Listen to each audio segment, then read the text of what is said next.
When our super spreader in chief was airlifted to Walter Reed Hospital, as opposed to being crane lifted out of bed every morning, his campaign announced that all events featuring Trump would be temporarily postponed or moved to digital events. Word to the wise, never say Trump and digital events in the same sentence, unless, of course, you have solid legal representation and the National Enquirer's David Pecker in your pocket. Pecker in my pocket? Hey, who's the guy with access Hollywood celebrity privileges around here anyway? People close to the White House said that Trump had trouble breathing Friday, and it wasn't attributed to his standard fatty deposit clogged gills and blocked blowhole. The labored breathing didn't cause much concern, though, given Trump's everyday problems of thinking, speaking, and remembering to wash his hands after making a boom-boom. In addition to supplemental oxygen, Trump was also administered supplemental saturated fat and gluten, figuring that the only thing that he would eat at Walter Reed was Jell-O. I love Jell-O. Who doesn't love Jell-O? Orange Jell-O, yellow Jell-O, and green Jell-O. Green is my favorite fruit. They say I don't like fruit. I love fruit. I love Kushner. Inquiry minds wanted to know what Trump asked his nurses the most for. Easy. Hotter nurses. And after Trump's 3-day hospital stay, doctors and hospital officials at Walter Reed all agreed upon one thing. The bill is definitely going to end up in collection. Melania Trump's former aide recorded the First Lady on a phone call recently saying she didn't really care about Christmas.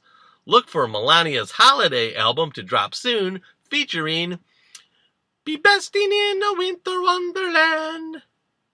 It's beginning to look a lot like Oi Christmas.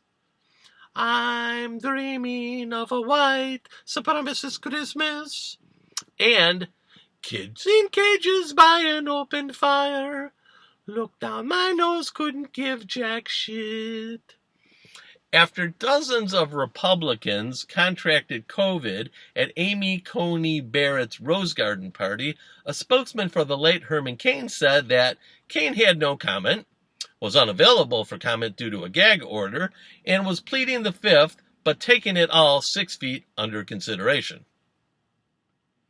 Arkansas's Tom Cotton suggested Republican senators with COVID should break quarantine to confirm Barrett.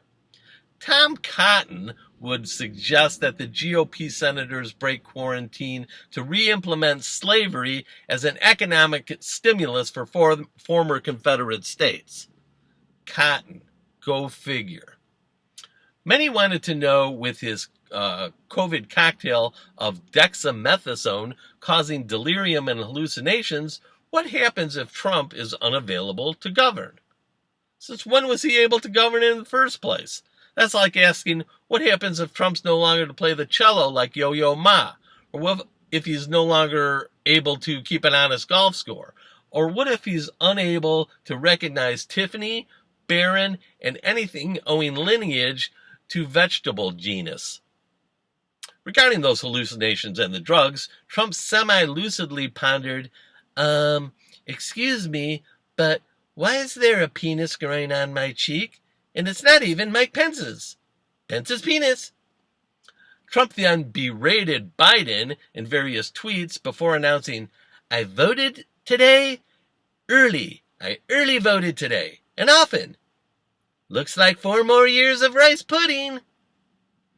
Things other than COVID that Wisconsin Senator Ron Johnson would test positive for. Negativity, Oktoberfest bar cheese, intolerance of people who are lactose intolerant, and curiously high levels of borscht in random urine samples causing rolling kidney stones. Hoo-hoo! Hoo-hoo! Our palms were out in St. Petersburg on the U.S. taxpayer's tab. Down lots of vodka with the oligarchs, 'cause the NIA would never blab. Hoo-hoo! Pleased to meet you. Hope you guess my name. Hoo-hoo. Hoo-hoo. I'm Ron Johnson, yeah, and I have got no shame. Hoo-hoo. Hoo-hoo.